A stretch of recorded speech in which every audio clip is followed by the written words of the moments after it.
One of the key aims of Auto Atlantica is, especially during the summer months like we got now, and here in Ohio it's finally summer, is to interview people about their car collections and their prides and joys. In writing for the magazine Classic Retro Modern, I've met a lot of people who have these prides and joys, and sometimes they are a single car, sometimes they are part of a larger collection, and that's what I am dealing with today. And this particular collection is difficult for me to describe in one word because I don't think eclecticism really quite cuts it. It's a very diverse, it's not a big collection, but it's a manageable one, and it's a very, very diverse one as well. And what I'm going to be doing today is talking about this collection, and then we're going to take some of the cars for a quick spin on these beautiful back Ohio roads. I'm Darren Walker, and this is Auto Atlantica. So I'm with my friend Michael, and I first met Michael a couple of years ago now. He had a 1987 Merkur XR40i. It's a car that I wrote about for CRM magazine, and I haven't specifically filmed it for Auto Atlantica, but I wanted to talk about Project Tony and how the Merkur XR40i fitted into it, so I used some footage from my video notes, and Mike was in it. But I've come out today, and Mike has very kindly invited me to have a look around his other cars. Michael, thanks very much for having me over today, and monopolising your weekend a little bit. But let's talk about some of these cars, and We'll start with this one. BMW E46, correct. an M3 at that, yes, as well, and it's a convertible. Yes. Because these came later. The E46, as I recall, it came out in late 97, something like that, but it was like 2 or 3 years before they brought the M3s out. I think the convertible came out in 2001, so it was quite late, but they also continued them after the E46 discontinued too. Beautiful car, very desirable. Tell me, why an M3, why a convertible, why a BMW? We'll look at the MGB in a minute, but at the time I had some young grandkids. Yeah. And they loved to go for a ride in a convertible. Yeah. Problem with the MGB, I could only take one at a time. Right. So I decided to start looking for a 4-seat convertible. Yeah. And my first thought was maybe a Mustang. Yeah. But I had, as I had told you, driven BMWs for quite a few years now. And I thought maybe that's a direction that I needed to look. So, I guess my first focus was a 3 Series convertible, 4-passenger. I don't know if I really focused in on the M3 at first. But as I started looking and running across the cars, the M3 certainly caught my attention. More fun. It's fun, it's fast, it's very smooth, it's very comfortable. It does have the sport mode, so if you want to change the personality a little bit more aggressively, you can do that. And it's just going to become more and more collectible. And then that it certainly has. Yeah. Especially original one though. Presumably this is stock, isn't it? This is all stock. There's been no changes made to it, which is one of the reasons that it caught my attention. And the other reason is that when I bought this, I think it was in 2009, it only had 26,000 miles on it.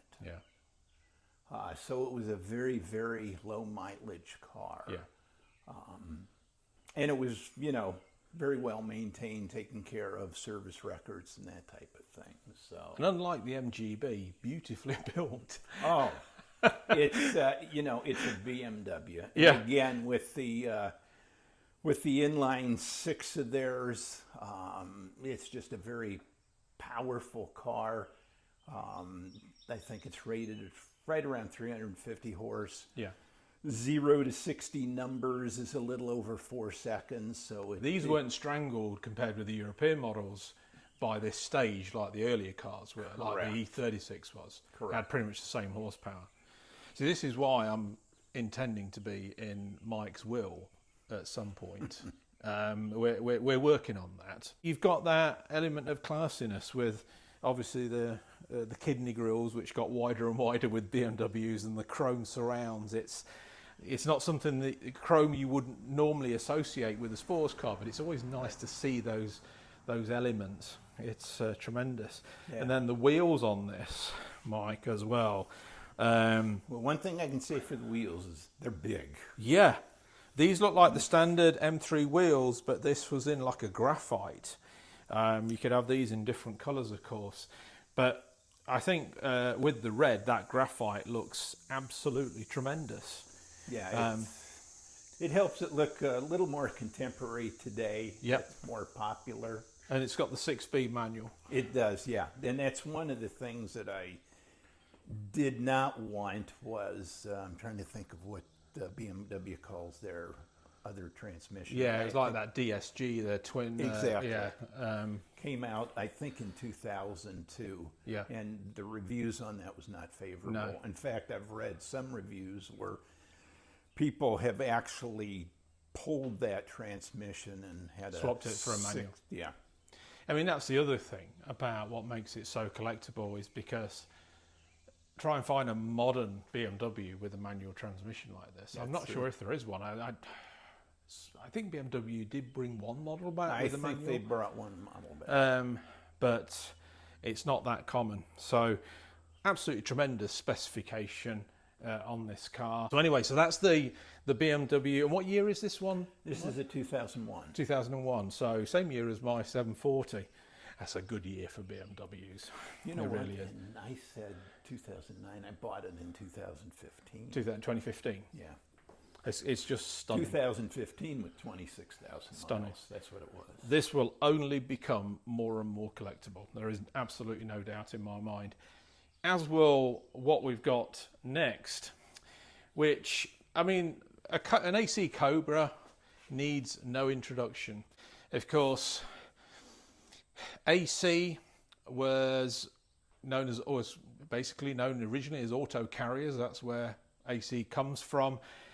It's one of Britain's oldest car manufacturers, and it's got to probably be now the oldest one that still builds cars. And in the early 60s, when they were replacing the old AC Ace, they re-engineered basically that car to use a bigger Ford Zephyr engine. And they had an agreement through Ford with Shelby in California to send bodies over to California, where the Americans, of course, they're not content with Ford Zephyr 6s. No. A big, massive V8 goes into it. And there was a lot of re-engineering done for that, particularly the differential to cope with that kind of power. But this car just became world famous, and it put AC on the map globally. Now, they only built the original car for 5 years. I think Ford, since the 80s, they did a run-on version that was built by Ford or approved by Ford. Mm-hmm. But these days, most of them are replicas. There is a couple of manufacturers in South Africa, and one of those is the official Ford partner for these. The other companies, about 10 or so, are in the States, including this one, and this is Factory Five, and they're based in Massachusetts, from what I understand. Yes. And this is a replica of the Mark III, you were saying? Correct. Yeah. This is what they call their Mark III body. Yeah. I mean, just look at it. It's absolutely amazing. But who really cares? You want something. I wouldn't want to drive it if it was an original one. I'd be too afraid to. But being a replica, of course, all that goes away. But it's still an extraordinarily desirable car, because these are all built, of course, to the original specifications and better.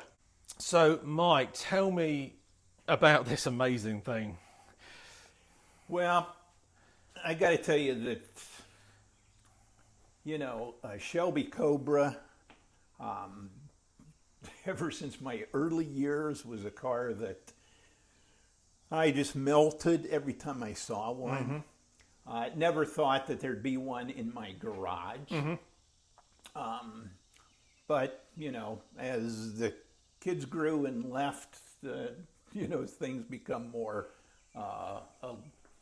available. Affordable. Right, yeah. But anyhow, no, I don't know that I was specifically thinking I got to go out and buy a Cobra. Yeah.